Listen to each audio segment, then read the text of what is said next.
So we are seeing a significant increase in the frequency of very powerful storms. This is something that is going to become a part of our everyday life as a result of climate change. My name's Lisa Pasquale and I'm an engineer and a specialist in retrofit.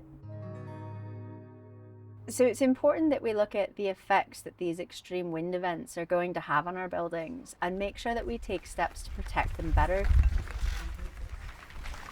We take on a lot of retrofit projects, which is sort of pushing for an older building to be insulated and made warm for the client. So masonry is seen as this very heavy building material that isn't going to be affected by wind damage. And so we look at these old stone buildings which have their huge sandstone block walls. Because of that, we assume that those buildings are solid and will endure wind very well. But actually, if you don't maintain the pointing that joins those pieces of stone together, can become loose. So the Met Office recently forecasted up to a 25% increase in wind-driven rain in the coming years. As you can see, it's just beautiful, beautiful old building with the hand-carved sandstone. With high wind weather, it's all about detailing well. As far as wind goes, driving rain is the issue. So that can push rain through sort of poorly detailed connections in buildings, especially at points where the roof overhangs the edge of the wall. You can quite often see water ingressing almost upwards through a building and back over into the inside. So looking at the effects of major windstorms impact.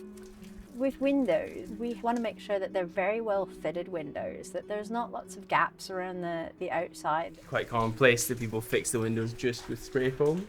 There is a bit of messy spray foam on these ones, and we didn't do the install personally, but we know that they are also fixed with nails and storm fittings the whole way around, which allows them to be really solid and durable when it comes to wind. Wind can also pull outwards as well, so you have to be very careful. So they should be held in place by significant clips, which are then screwed and drilled into both the frame and the building itself. You have these large stone window surrounds which act to stop the window from being able to move outwards. And we saw significant damage in various people's gardens during the last storm, Storm Eowyn.